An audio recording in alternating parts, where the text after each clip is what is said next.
"My ex is watching," she whispered, unaware she had just approached the most feared duke in the kingdom. The royal gala was a glittering battlefield of silk and scrutiny, and Eliza Marrow was losing the war. She stood at the periphery of the grand ballroom, her ivory gown catching the amber glow of 1,000 candles.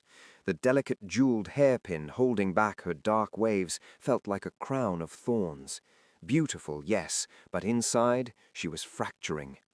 Across the marble expanse, Julian Crestwick, the man who had destroyed her father's name and shattered her reputation, held court among London's most influential lords. His laugh carried over the music, sharp and cruel. Then his eyes found hers, and that predatory smile curved across his handsome face. He was moving toward her, cutting through the crowd with deliberate intent, ready to deliver another public humiliation in front of King Edmund IV himself. Terror seized her throat. She couldn't breathe. She needed an escape. She needed a shield.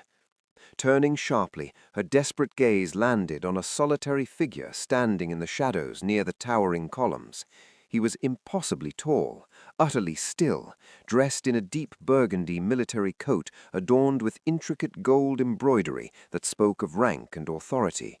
His features were striking, severe and commanding, with dark hair swept back and eyes that seemed to absorb the light rather than reflect it.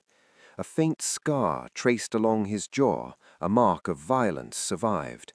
He looked like a man who could silence a room with his presence alone, like he could command armies, destroy kingdoms.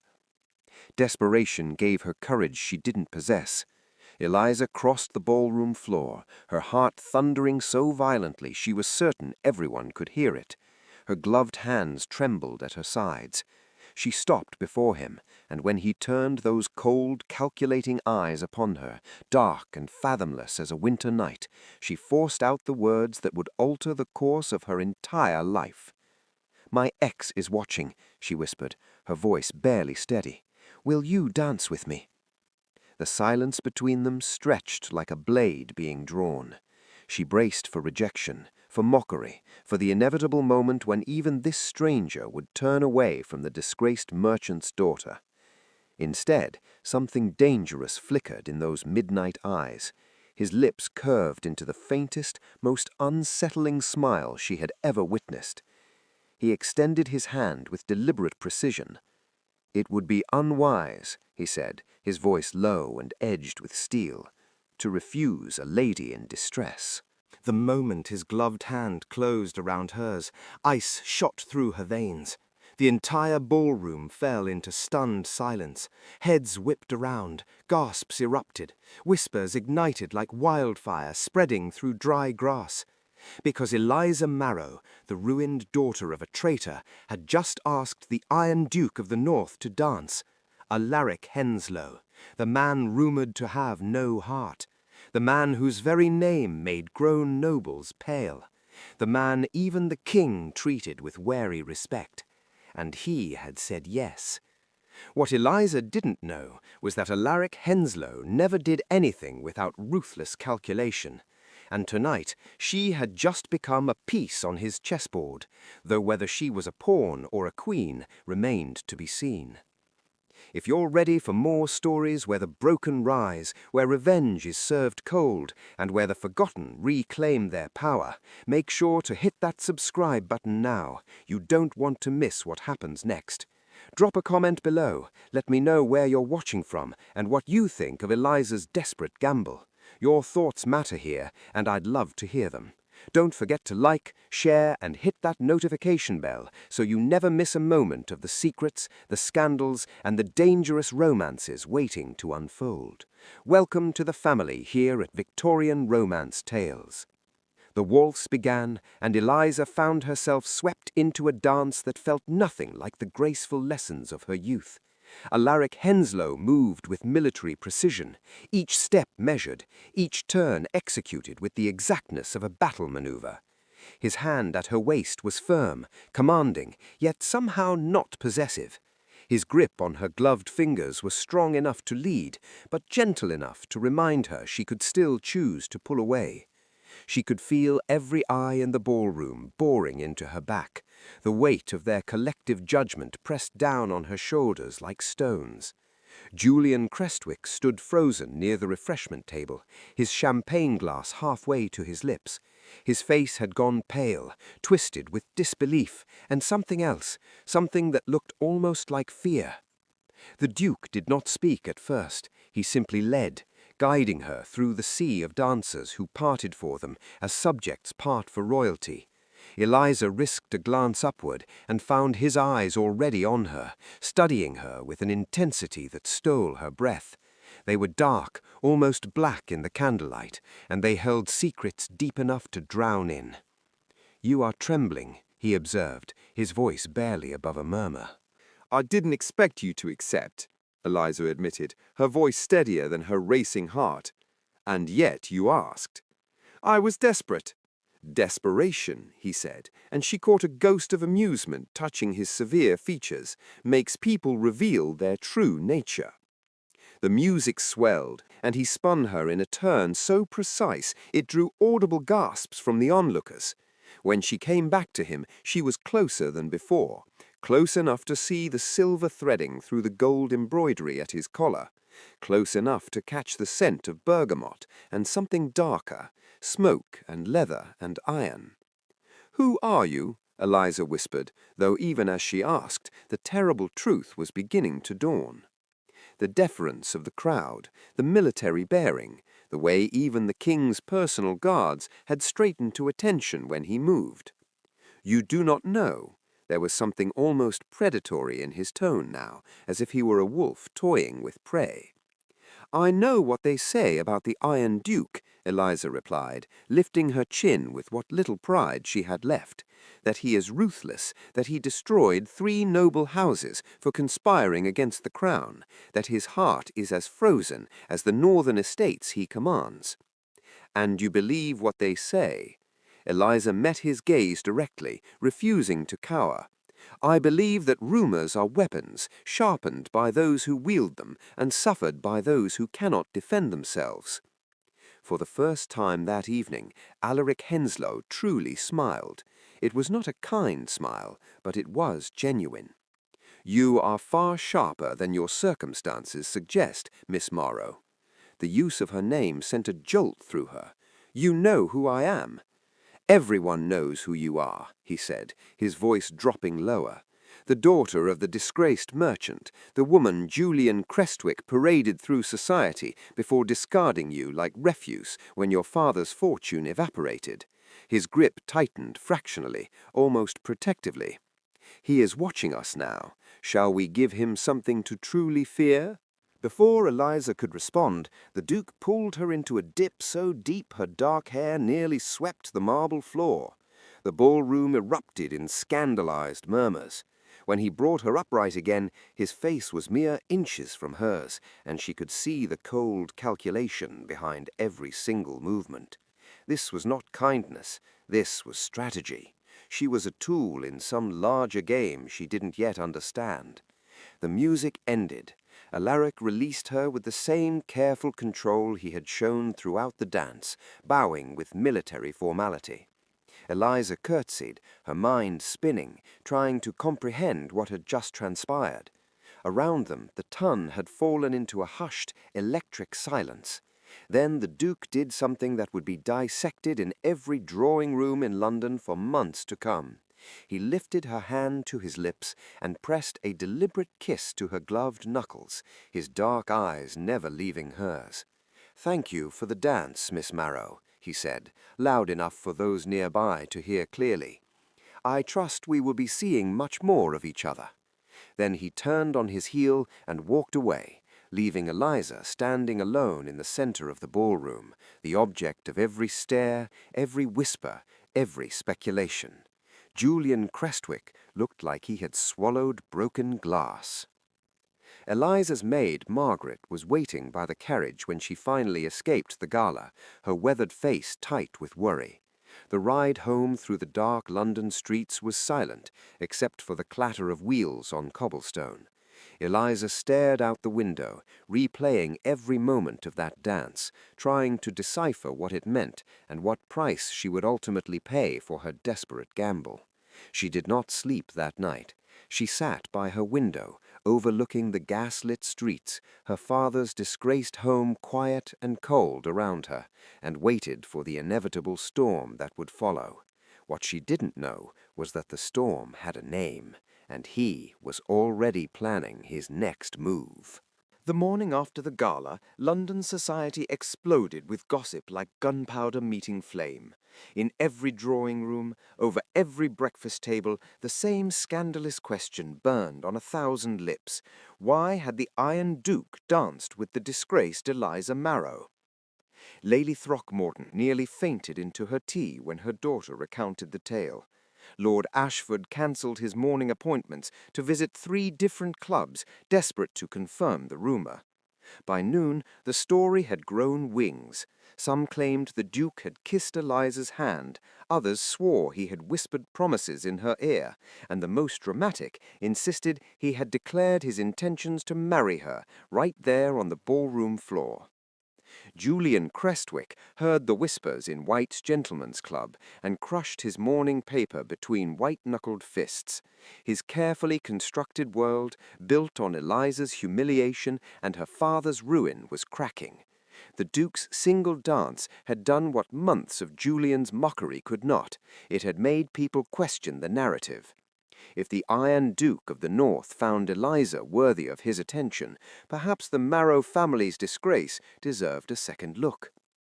3 days later, a black carriage bearing the Duke's crest arrived outside Eliza's modest townhouse. The entire street stopped to stare. Curtains twitched in windows. Servants invented reasons to linger on doorsteps. Margaret answered the door with trembling hands and nearly curtsied so low she lost her balance. Alaric Henslow stood on the threshold like a force of nature contained in human form. He was dressed more simply than at the gala, a charcoal coat, no military regalia, but his presence still commanded the space. The scar along his jaw seemed more pronounced in the harsh afternoon light. "Miss Marrow," he said, his voice carrying the same cold precision she remembered, "we have matters to discuss." Eliza's father was away, meeting with yet another solicitor who would inevitably demand payment they didn't have. She should have refused the Duke entry. Propriety demanded it. A ruined woman alone with an unmarried man would only deepen her disgrace. But propriety had already abandoned her, and she desperately needed to understand what game he was playing. She led him to the drawing-room, painfully aware of how threadbare it had become. The Persian rug her mother once loved was faded. The furniture that had hosted diplomats and merchants now bore the quiet shabbiness of a family in decline. If Alaric noticed, his expression revealed nothing. He remained standing, studying her with those dark, unreadable eyes. Eliza forced herself to meet his gaze, refusing to be cowed in her own home. "You used me," she said, finally, her voice steady, despite the anger simmering beneath. "At the gala, I was a pawn in whatever strategy you're executing." "Yes," he replied, without hesitation or apology. His honesty was somehow more unsettling than a lie would have been. Eliza wrapped her arms around herself, suddenly cold despite the fire crackling in the hearth. "Why?" Alaric moved to the window, his back to her, looking out at the street where curious onlookers still lingered. "Julian Crestwick's family is guilty of treason. They sold military intelligence to enemy forces, costing the lives of 63 soldiers under my command." His voice remained controlled, but Eliza heard the razor edge of fury beneath. "To cover their crimes, they framed your father for fraud, destroying his reputation and ensuring any accusations he might make would be dismissed as the ravings of a disgraced man." Eliza's breath caught. She had suspected her father was innocent, but hearing the conspiracy laid bare was different. "You have proof?"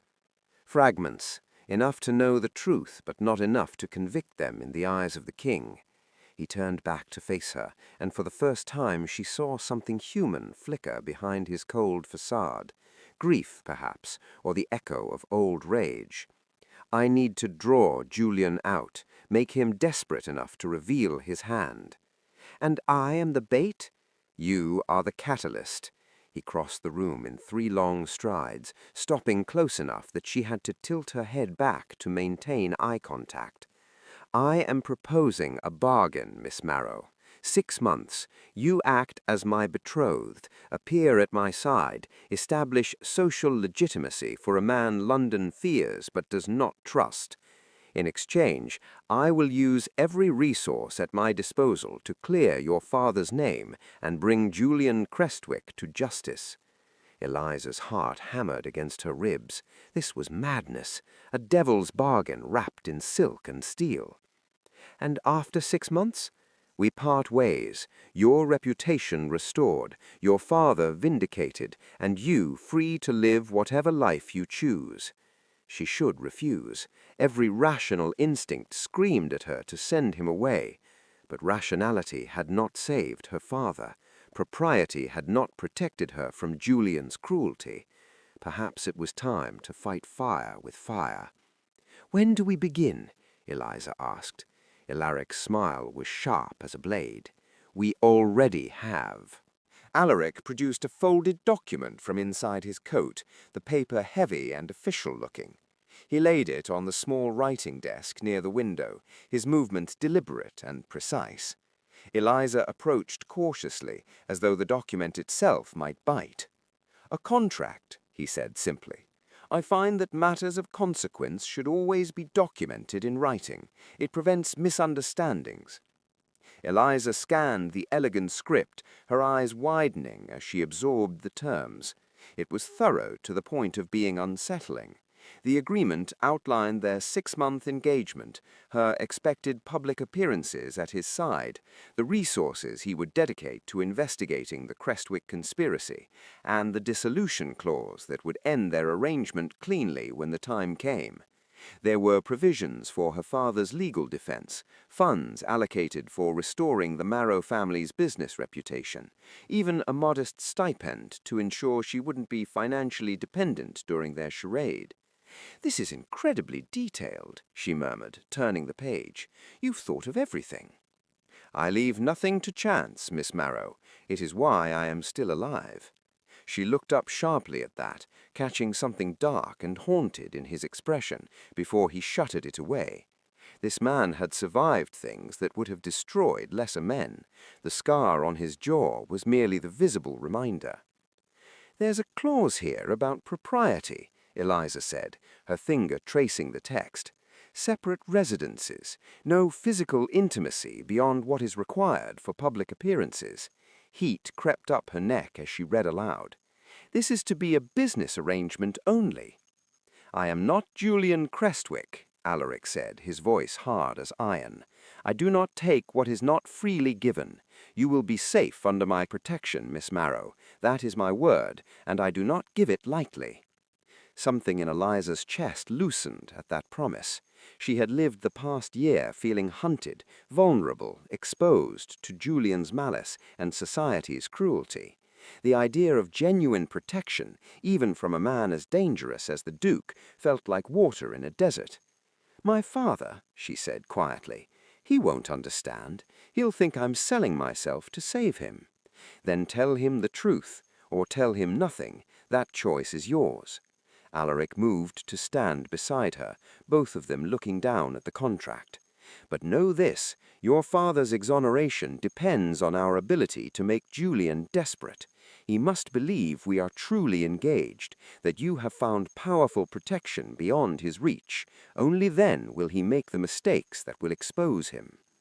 Eliza's mind raced through the implications. She would be bound to the most feared man in England for half a year. She would have to attend balls, dinner parties, appear at his side while London whispered and speculated. She would have to let him touch her hand, stand close enough to maintain the illusion of intimacy, perhaps even endure more scrutiny than she already suffered. But her father would be free, the truth would finally emerge, and Julian would face justice for the lives he had destroyed. "There's something you're not telling me," Eliza said, meeting Alaric's dark gaze. "You could investigate the Crestwick conspiracy without me. You have resources, power, connections to the crown. Why do you truly need a pretend fiancé?" A ghost of a smile touched his severe features. "You are perceptive. That will serve us well." He clasped his hands behind his back, the posture of a military commander.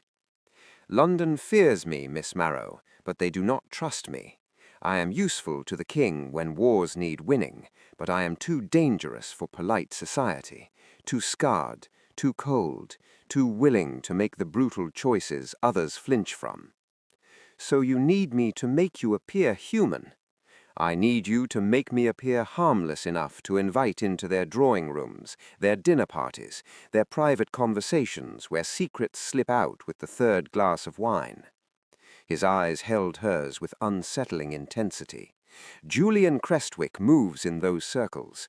His allies gather in parlors and gardens, not battlefields. I cannot reach him in those spaces. But a man courting a respectable young woman, trying to reform his savage reputation for love, that man might be welcomed." Eliza understood then. She wasn't just bait. She was his key to a locked door.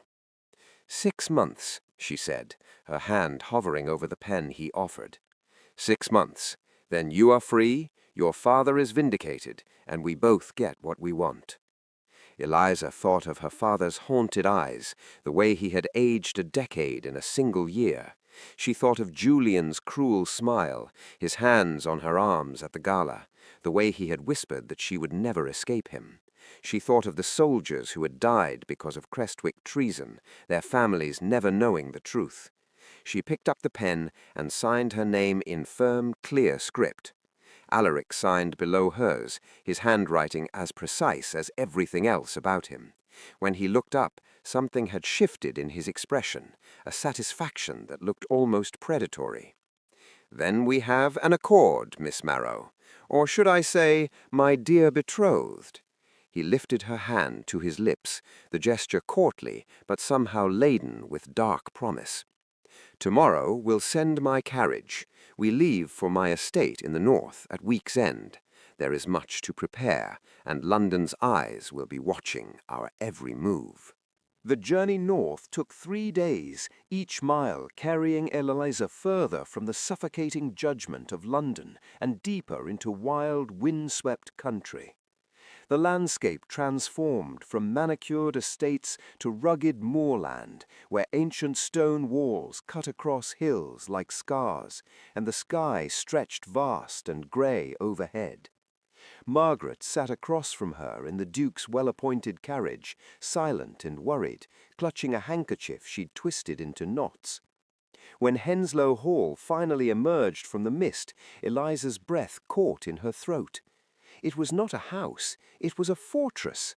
The estate rose from the moorland like something carved from nightmares and necessity, all dark stone and sharp angles, with towers that pierced the low-hanging clouds.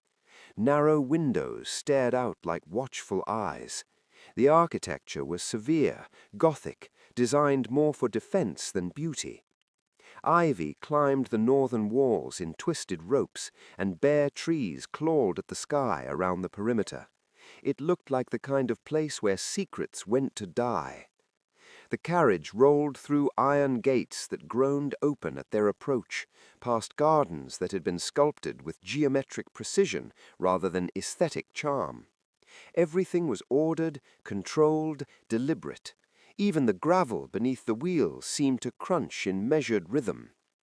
A line of servants stood waiting at the entrance, their uniforms immaculate, their postures military straight. No warm smiles of welcome, no bustling chaos of a household greeting its master's betrothed, just silent efficiency and watchful eyes. Alaric emerged from the shadows of the entrance hall as Eliza stepped from the carriage. He wore dark trousers and a simple white shirt beneath a charcoal waistcoat, less formal than she'd ever seen him, but somehow more dangerous for it. The scar on his jaw caught the fading light. "Welcome to Henslow Hall," he said, his voice carrying that familiar cold precision. "I trust the journey was tolerable." "It was long," Eliza replied, gathering her skirts and accepting his offered hand. His grip was steady, impersonal. "Your home is imposing." "It was built during the border wars. Defense was the priority, not comfort." He gestured toward the entrance. "Mrs. Talbot will show you to your quarters. Dinner is at 8 precisely. Do not be late." It was not a request. Mrs. Talbot proved to be a stern-faced woman in her 50s, with silver hair pulled back in a severe knot. She led Eliza through corridors that seemed to stretch endlessly, each one lined with portraits of Henslow ancestors who stared down with cold, judgmental eyes. The walls were stone, the floors polished but unforgiving. Everything echoed. Footsteps, voices, even breathing seemed amplified in the austere space. "His Grace keeps strict schedules," Mrs. Talbot said, her tone clipped and businesslike. "Breakfast at 7, correspondence and estate business until noon, luncheon at 1. The afternoon is yours to occupy as you feet sit, though His Grace prefers quiet in the house. Dinner at 8 sharp. He retires to his study afterward and is not to be disturbed." Eliza's room was in the east wing, spacious but Spartan. A four-poster bed dominated the space, draped in deep blue velvet. A writing desk sat near the window overlooking the moors. A wardrobe, a vanity, a fireplace already crackling with carefully arranged logs. Everything was clean, well-maintained, and utterly impersonal. It felt like a guest room in a very expensive prison. Margaret unpacked in silence, her hands shaking slightly as she hung Eliza's dresses. When Mrs. Talbot finally left, the maid whispered, "Miss Eliza, this place, it's not natural. The servants barely speak. Everything runs like clockwork, and the Duke is exactly what we expected," Eliza finished quietly. She moved to the window, staring out at the endless grey landscape. A soldier who never left the battlefield. That evening, Eliza descended to dinner in her finest gown, the emerald silk one she'd saved for special occasions. She found the dining room by following the sound of a single clock chiming the hour. The room was vast, designed to seat 40, but only 2 places had been set, one at the head of the long table, one to its right. Alaric stood when she entered, checking his pocket watch before nodding approval. Punctual. Good. The meal was exquisite. Roasted pheasant, glazed vegetables, wine from what must have been an exceptional cellar. But it was served in near silence. Footmen appeared and disappeared like ghosts. Alaric ate with the same precise movements he brought to everything else, cutting his meat with surgical accuracy. "You will have access to most of the house," he said, finally, breaking the silence. "The library, the music room, the gardens. My study in the North Tower is forbidden, as is the West Wing entirely." "Why?" His eyes lifted to meet hers, dark and unreadable. "Because I said so." Eliza set down her fork carefully. "I am not one of your soldiers, Your Grace. No, you are my betrothed, which means you will follow the rules of my house." He took a measured sip of wine. "The West Wing contains my family's personal effects. It has been closed since their deaths. I have no desire to reopen it." The pain beneath his words was carefully controlled, but unmistakable. Eliza's anger softened into something more complex, curiosity mixed with unwilling sympathy. "And the North Tower?" "Contains my work, the investigation into the Crestwick conspiracy." His gaze held hers with warning intensity. "You will not interfere with it. Am I understood?" Eliza thought of the contract she'd signed, the bargain she'd made. She was here to play a role, not to challenge a duke in his own fortress. "Understood," she said quietly. But as the silent meal continued, As the shadows deepened in the corners of that vast, cold room, Eliza realized that understanding the rules and following them were two entirely different things. Eliza lasted 5 days before curiosity overwhelmed obedience. 5 days of rigid schedules and silent meals. 5 days of exploring the permitted rooms, the library with its military histories and strategic treatises, the music room with its dust-covered pianoforte, the gardens where even the roses seemed to grow in formation. 5 days of watching Alaric disappear into the North Tower each afternoon, the heavy door closing behind him with a finality that felt like a challenge.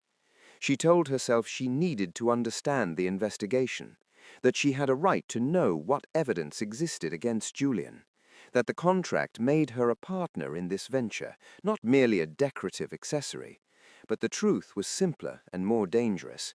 She needed to understand the man she had bound herself to. It was late afternoon when opportunity presented itself. Alaric had ridden out to inspect the tenant farms, a weekly ritual Mrs. Talbot mentioned would occupy him until evening. The house fell into its usual eerie quiet, servants moving like shadows through corridors, everything running with mechanical precision even in the master's absence.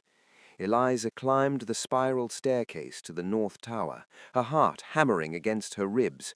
The stone steps were worn smooth by centuries of footsteps. Arrow-slit windows let in pale grey light that barely pierced the gloom. When she reached the top, she expected to find the door locked. It wasn't.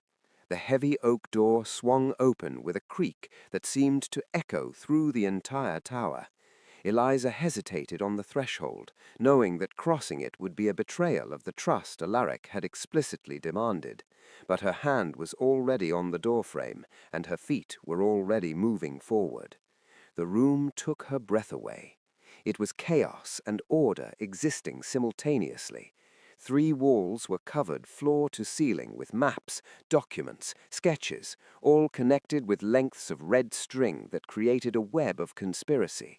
The 4th wall was dominated by a massive map of England, with pins marking locations in different colors: red for military installations, black for Crestwick properties, blue for something she couldn't yet decipher. A large desk sat in the center, covered in neat stacks of papers, ledgers, correspondence. Everything was organized with the same military precision that governed the rest of Alaric's life, but the sheer volume of information was staggering. This wasn't the work of weeks. This was years of patient, methodical investigation. Eliza moved closer, drawn to a portrait pinned prominently on the central wall. A family, a beautiful woman with kind eyes, 2 young boys with mischievous smiles, and a younger version of Alaric, his face unscarred, his expression softer. Beneath the portrait, a single word written in bold script: murdered. Her hand went to her mouth. She had known his family died, but seeing them this way, vibrant and alive in the portrait, reduced to evidence in an investigation, struck her with unexpected force. "They burned," said a voice behind her, cold as winter steel. Eliza spun to find Alaric standing in the doorway, still in his riding clothes, his dark eyes blazing with barely controlled fury. She had been so absorbed she hadn't heard him return. "Your Grace, They burned alive in their beds while I was away commanding the king's forces in the north." He stepped into the room, closing the door behind him with deliberate care. The official report called it an accident, a candle left unattended, tragic but unavoidable.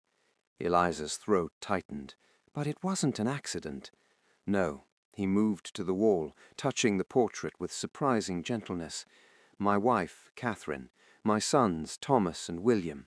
They died because I discovered evidence of the Crestwick conspiracy, evidence I was foolish enough to mention in a letter home." His voice remained controlled, but she could hear the self-loathing beneath. "I gave them a target. I painted it on my family's backs." Julian did this? His father, Lord Percival Crestwick, gave the order. Julian was merely the one who ensured no witnesses survived. Alaric turned to face her, and the look in his eyes was terrifying, not anger directed at her, but something far colder, the look of a man who had spent years planning revenge.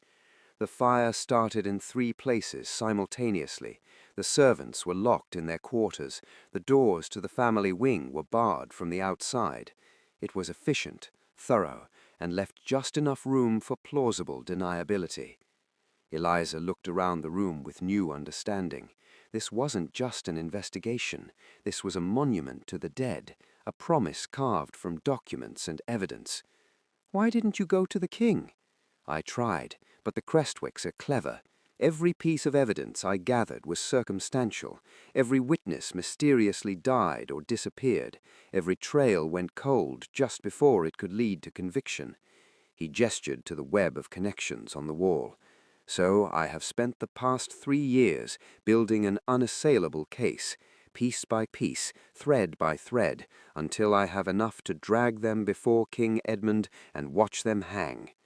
And you are the final piece. You are the bait that will make Julian desperate enough to make mistakes." Alaric crossed to the desk, pulling out a leather-bound ledger. "This is what your father discovered before they destroyed him. Evidence of military supply contracts being fulfilled with inferior materials, the difference in cost pocketed by Crestwick intermediaries. Soldiers died with weapons that broke, armor that failed, because Julian's family valued profit over loyalty." He opened the ledger, showing her pages of meticulous accounting in her father's familiar handwriting. Numbers, dates, shipment records, all pointing to systematic fraud on a massive scale. "My father kept this?" "Hidden in his office. I acquired it 3 months ago." Alaric's expression softened fractionally. "He is an honest man, Miss Marrow. That honesty is precisely what made him dangerous to the Crestwicks." Eliza stared at the evidence, at the web of conspiracy, at the portrait of Alaric's murdered family. She had thought she understood what she was agreeing to. A simple bargain, 6 months of pretense in exchange for her father's exoneration. But this was so much bigger. This was justice for the dead, vengeance for the betrayed, a reckoning years in the making. "You should not have come here," Alaric said quietly. "I told you this room was forbidden." "I know," Eliza met his gaze directly, "but if I am to be part of this, I need to understand all of it, not just my role, but yours, not just the strategy, but the stakes." Something shifted in Alaric's expression, surprise, perhaps, or grudging respect. "The stakes are simple, Miss Marrow. Either we destroy the Crestwicks completely, or they will destroy us. There is no middle ground, no compromise. Do you understand that?" Eliza thought of Julian's cruel smile, her father's broken spirit, the soldiers who had died, the family in the portrait who would never smile again. "Yes," she said, "I understand perfectly." Alaric didn't order her from the room. Instead, he moved to the window overlooking the darkening moors, his silhouette rigid against the fading light. The silence stretched between them, heavy with unspoken pain. "I was 300 miles away when it happened," he said finally, his voice distant, "leading a campaign against border raiders. I received word of a fire at my estate, but by the time I rode home there was nothing left but ashes and bones." He paused, his jaw tightening. "The local magistrate had already ruled it accidental. Case closed. No investigation necessary." Eliza approached slowly, stopping a respectful distance away. "How old were your sons?" Thomas was 7. William had just turned 5. A muscle worked in his jaw. William was afraid of the dark. Catherine always left a candle burning in his room. His hand clenched at his side. "The bastards knew that. They used her love against her, made it look like maternal carelessness caused the fire." The cruelty of it stole Eliza's breath. To turn a mother's tenderness into the supposed weapon of her own destruction was a wickedness beyond comprehension. "I'm sorry," she whispered, knowing the words were inadequate. "Sorry doesn't bring them back. Sorry doesn't make the king listen when a grief-mad duke accuses one of his wealthiest families of murder. Alaric turned to face her, and in the dim light she could see the ghosts haunting his eyes. I became obsessed, dangerous, the kind of man polite society crosses the street to avoid, the Iron Duke, heartless, cold, useful only for winning wars. You're not heartless, you're grieving. Grief is a luxury I cannot afford, Miss Marrow. Grief makes men sloppy, emotional, vulnerable. He gestured to the walls covered in evidence. So I turned it into something useful, something sharp. I became the weapon that would cut them down. Eliza understood that transformation intimately. She had felt it herself after Julian's betrayal, after watching her father collapse under the weight of false accusations. The way pain could crystallize into something harder, colder, more dangerous than the softness that preceded it. "My mother died when I was 12, she said quietly. An illness the physicians couldn't name. My father never recovered from losing her. When Julian destroyed our family's name, it wasn't just our fortune he took, it was the last piece of my father's will to fight." She met Alaric's gaze. "I watched him become a ghost in his own house, so I understand what it means to lose everything, to feel powerless while the people you love suffer." Alaric studied her for a long moment, and something in his expression shifted, a recognition, perhaps, of a kindred wound. "We are both playing with fire, Miss Marrow, using each other's pain as kindling for revenge. Then we should make certain it burns hot enough to consume our enemies completely." A ghost of a smile touched his lips, though it didn't reach his eyes. "You are more ruthless than I gave you credit for. I thought you were just a desperate girl grasping at salvation. I thought you were a survivor doing what survivors do, whatever is necessary." He moved closer, close enough that she could see the firelight reflected in his dark eyes. But there is a difference between surviving and seeking vengeance. The first is passive, the second requires a willing embrace of darkness. "Then consider me willing," Eliza said, her voice steady despite her racing heart. "Julian Crestwick destroyed my family out of greed and cowardice. He deserves to face justice for that. Your family deserves justice. The soldiers who died deserve justice."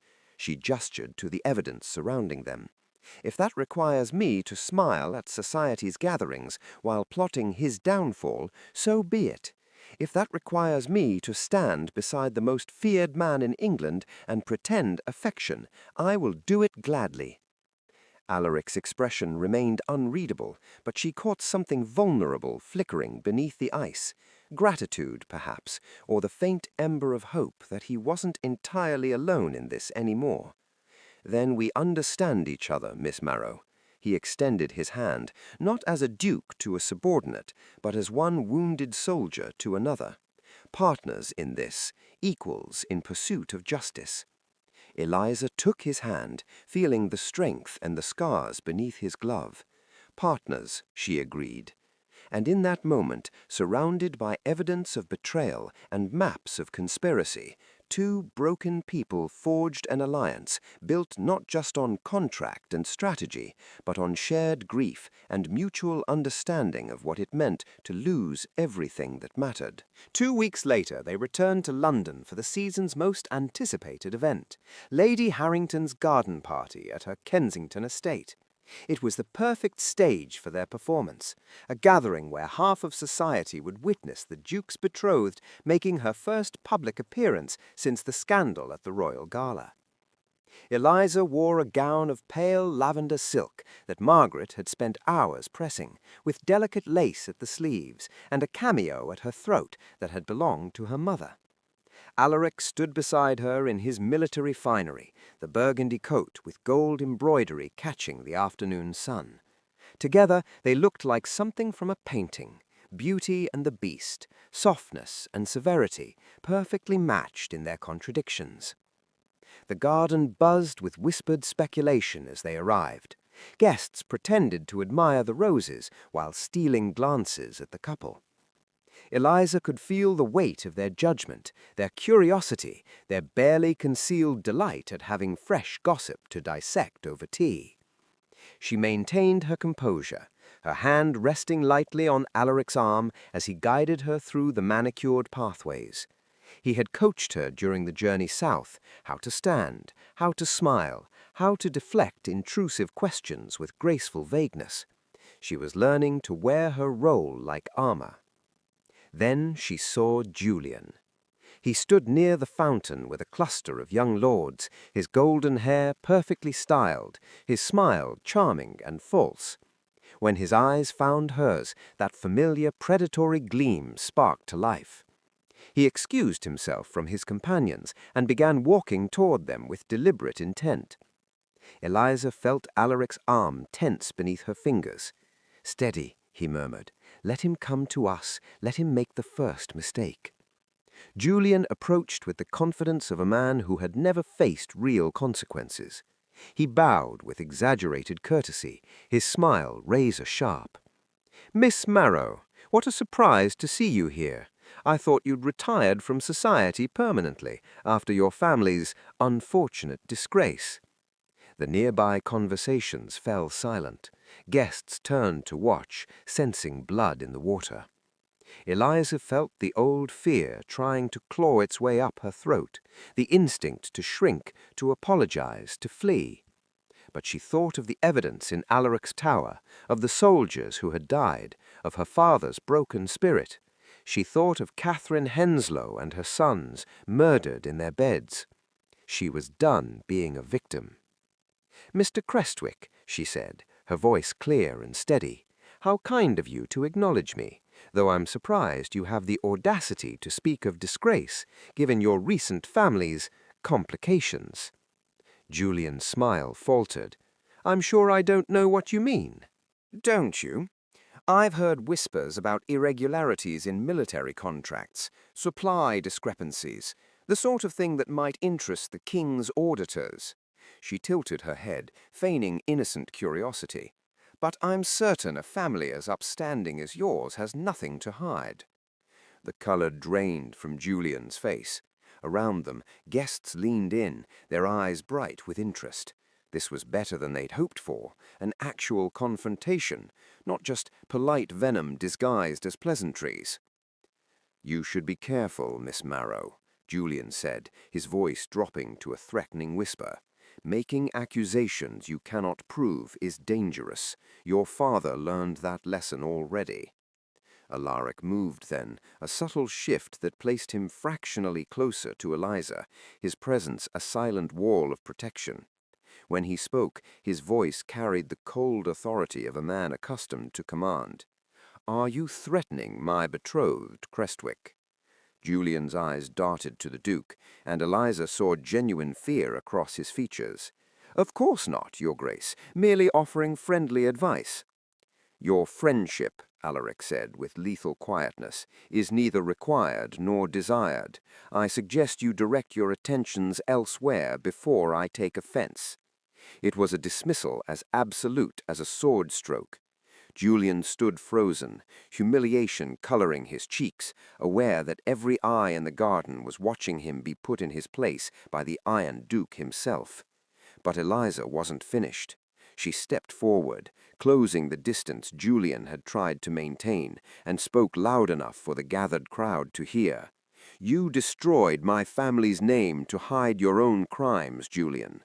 You thought I would disappear quietly, that I would accept my ruin as inevitable." She smiled, and it was sharp enough to cut. "But you were wrong.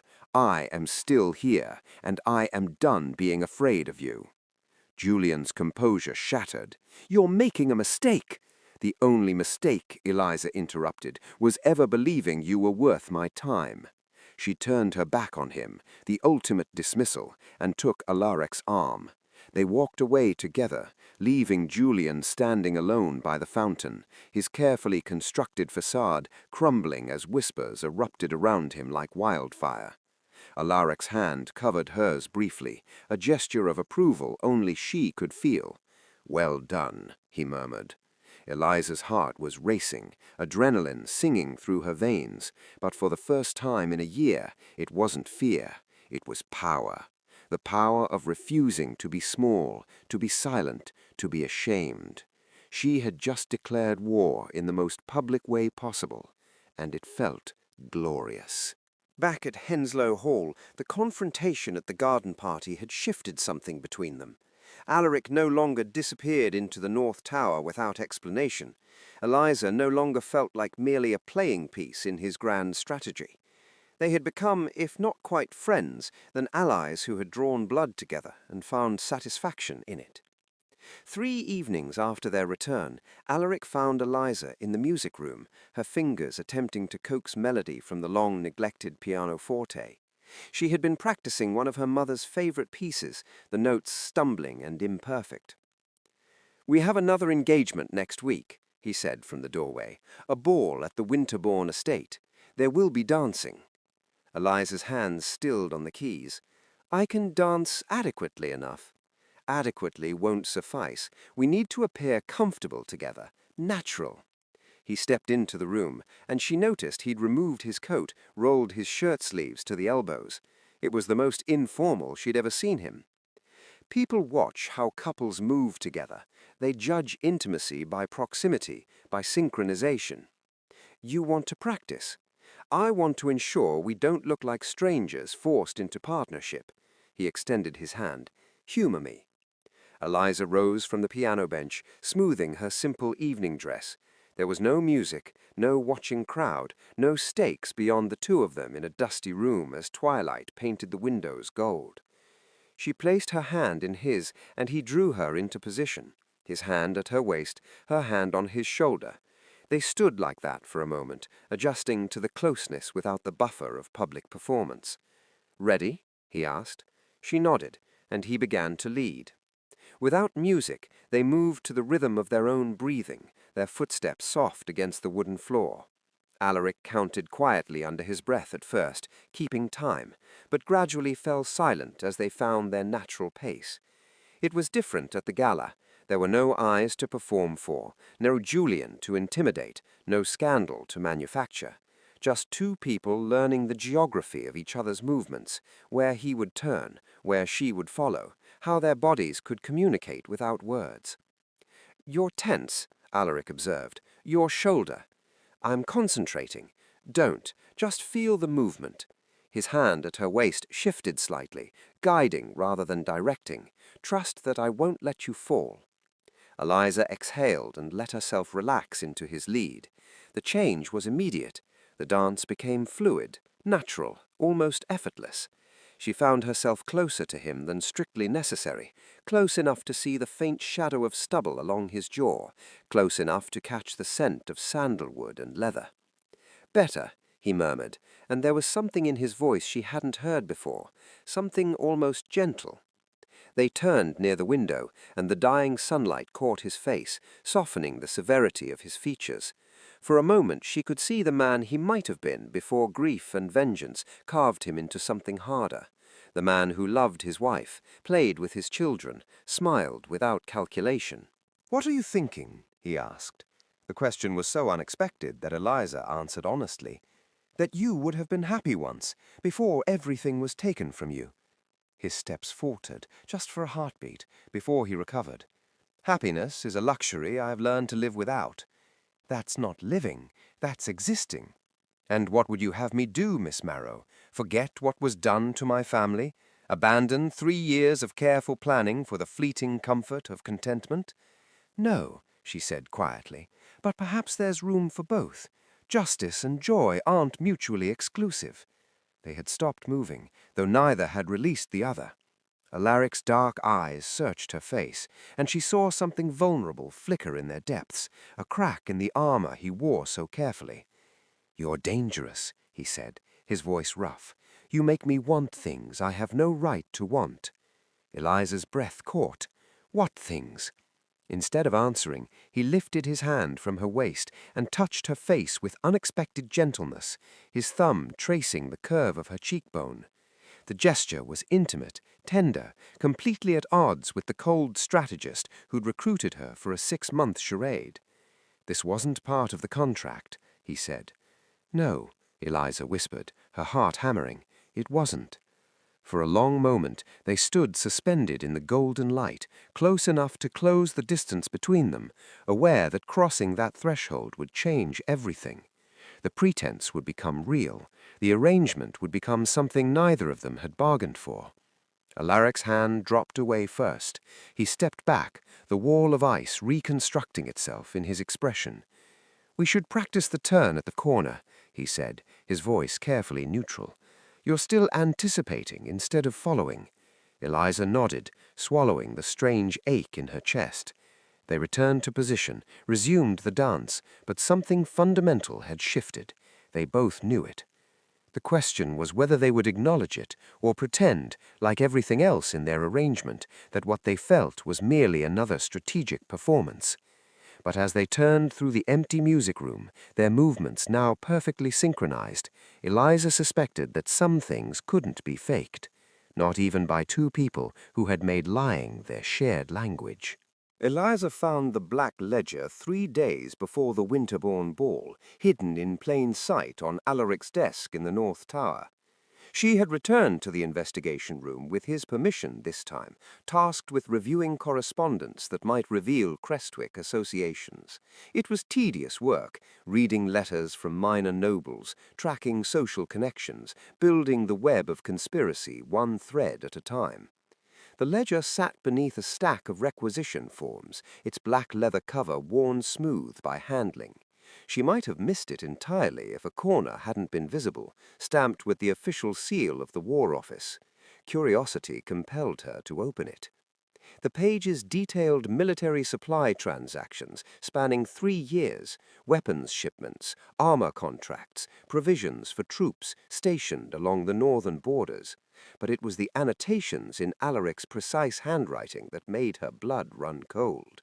Next to several entries he had written dates: her father's bankruptcy hearing, the fire at Henslow Hall, the death of a magistrate who had been investigating supply irregularities, and circled in red ink, underlined twice, Winterbourne Ball, final provocation. Beneath that, a detailed plan, how Julian would be lured into a private conversation, how evidence would be presented, how witnesses, including King Edmund's personal investigators, would be strategically positioned to observe his reaction. And at the center of it all, highlighted and marked with a small sketch, Eliza herself, labeled simply as Catalyst. Her hands trembled as she turned the pages.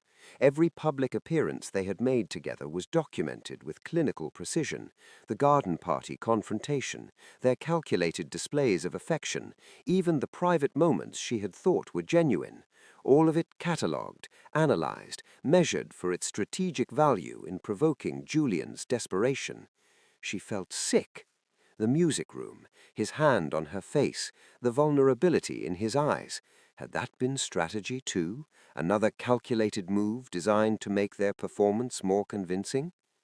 You weren't supposed to see that. Eliza spun to find Alaric standing in the doorway, his expression unreadable. She held up the ledger with shaking hands. "Catalyst," she said, her voice raw. "That's all I am to you, a tool to manipulate Julian into making mistakes. You knew that from the beginning. The contract was explicit." The contract said I would act as your betrothed. It didn't say you would document my every movement like I'm a military asset being deployed. She threw the ledger onto the desk. Did you plan the music room? Was that tenderness another strategic calculation? Something flickered across Alaric's face, pain perhaps, or anger. You're being irrational. I'm being realistic. You've spent 3 years planning revenge. You've turned yourself into a weapon. Why would I be any different? Eliza's voice cracked, despite her attempt at control. I thought we had become partners, that you trusted me, but you're still treating me like a chess piece. Because that's what this is, Alaric said, his voice hardening. A game, a dangerous one where Julian holds all the advantages, except for the element of surprise.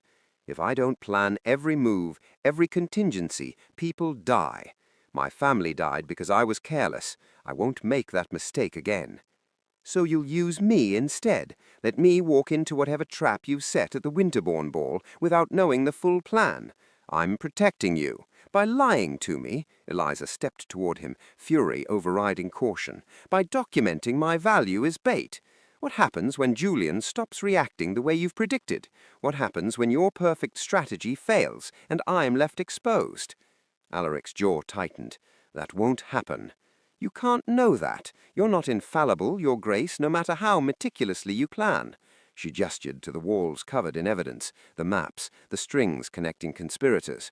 This obsession has consumed you. You've forgotten that the people in your strategy are human beings, not just variables in an equation. I haven't forgotten anything, he said quietly, dangerously. I remember exactly what it costs when strategy fails. I remember my wife's body burned beyond recognition. I remember my son's. His voice broke just for a moment before iron discipline reasserted itself. So yes, I plan, I document, I control every variable I can because the alternative is unacceptable. The raw pain in his words deflated some of Eliza's anger, replacing it with something more complicated. She understood his fear, the desperate need to prevent history from repeating, but understanding didn't erase the betrayal of discovering she was being managed rather than trusted. I'm not asking you to stop planning. I'm asking you to trust me enough to include me in those plans, completely, not as bait, but as a partner. Alaric stared at her for a long moment, and she could see the war raging behind his eyes, the impulse to maintain control, battling against something softer, something that wanted to believe trust was still possible. The Winterbourne Ball, Alaric said finally. Julian will be presented with evidence of his family's treason, not enough to convict, but enough to panic him. When he panics, he'll make contact with his co-conspirators. The king's men will be watching. And my role? To be seen, to remind him that you're under my protection now, beyond his reach, to represent everything he's lost. Alaric's expression softened fractionally. You were right. You deserve to know the full strategy. Eliza nodded slowly, the tension between them easing, but not disappearing entirely. Trust, she realized, wasn't rebuilt in a single conversation, but perhaps it could begin here. The Winterbourne masquerade was a spectacle of gilded masks and whispered secrets, the perfect stage for revelation and ruin. Eliza wore midnight blue silk that caught the candlelight like captured stars, her face concealed behind a delicate silver mask adorned with sapphires. Beside her, Alaric cut an imposing figure in black and burgundy, his mask doing nothing to disguise the cold authority of his presence. King Edmund IV himself attended, a rare honor that transformed the ball into the social event of the season. His presence meant legitimacy, witnesses of the highest order, and the promise that whatever transpired tonight would carry the weight of royal judgment. Eliza moved through the crowd with practiced grace, allowing herself to be seen, to draw Julian's attention like a lodestone. She caught his gaze across the ballroom and saw the familiar flash of possessive anger. Good, let him be consumed by it. 20 minutes later, she watched from the shadows as Julian was escorted into Lord Winterbourne's private study by a man posing as a French intermediary. Through the partially open door, she could hear the conversation, Julian's eagerness to sell military intelligence, his casual dismissal of the soldiers who had died because of his family's greed, his bragging about framing her father to silence an inconvenient witness. Every damning word recorded by the king's men. When the guards emerged to make the arrest, Julian's face went white with comprehension. He tried to run, but soldiers blocked every exit. Lord Percival attempted to bluster, to invoke connections and privilege, but King Edmund himself entered the study with eyes like frozen steel. Treason, the king said, his voice carrying the weight of absolute authority. Against the crown, against the realm, against the men who died in your service. He gestured to the guards. Take them, both of them. The ballroom erupted in chaos as Julian and his father were dragged away in chains. Guests whispered frantically behind their masks. Society's carefully maintained facade cracked cracked and splintered, revealing the rot beneath. Eliza stood frozen, watching the man who had destroyed her family finally face consequences. She had imagined this moment for so long, triumph, vindication, the sweet taste of revenge. But what she felt was hollow relief, as though a weight she'd carried for years had finally been lifted, leaving only exhaustion in its wake. Alaric found her on the terrace, away from the chaos inside. He had removed his mask, and in the moonlight she could see every scar, every hard line carved by grief and determination. "It's done," he said, quietly. "Your father will be pardoned by week's end. The Marrow family name will be restored." "And your family?" Eliza asked. "Do you have peace now?" Alaric was silent for a long moment, staring out at the dark gardens. "I have justice. Whether that brings peace remains to be seen." The contract between them had specified 6 months. That term would end in 3 weeks. They had accomplished what they set out to do. Julian arrested, the conspiracy exposed, both their families vindicated. By all rights, they should part ways as agreed, resume their separate lives, pretend this had been nothing more than a strategic alliance. But Eliza knew she couldn't return to who she was before. The woman who had approached a stranger in desperation at a royal gala no longer existed. She had been forged into something different in the fires of conspiracy and revenge. "The contract," she began. "To hell with the contract," Alaric interrupted, turning to face her fully. "These past months you have been fiercer, braver, and more cunning than any soldier I've commanded. You have challenged me, infuriated me, made me feel things I thought I'd buried with my family." He took her hands in his, and she could feel them trembling slightly. "I don't want a 6-month arrangement, Eliza. I want a partner, an equal, a wife who will stand beside me not out of obligation, but out of choice." Eliza's heart hammered against her ribs. This was real, not strategy, not performance, but genuine vulnerability from a man who had armored himself against feeling anything. "I'm terrified," she admitted, "of trusting this, of believing it won't be taken away." "So am I," Alaric said, and she heard the truth of it in his voice. "But I've learned that living in fear of loss is just another form of death. I would rather risk my heart again than spend the rest of my life as the Iron Duke, cold and alone in my fortress." Eliza thought of the music room, of his hand on her face, of the moments when his mask had slipped and she'd glimpsed the man beneath. She thought of shared grief and mutual understanding, of 2 broken people who had somehow made each other stronger. "Then ask me properly," she said, a smile breaking through her tears, "not as a strategic alliance, but as a man who wants a future instead of just revenge." Alaric knelt before her on the terrace stones, still holding her hands, his dark eyes reflecting moonlight and hope. "Eliza Marrow, will you marry me, not for 6 months, but for a lifetime, not as my betrothed, but as my wife, my partner, my equal in all things?" "Yes," she whispered, "yes, absolutely yes." When he stood and kissed her, it felt like the first honest thing in a world built on lies and strategy. Behind them, the ballroom still buzzed with scandal and speculation, but here, in this moment, 2 people who had lost everything found something worth keeping.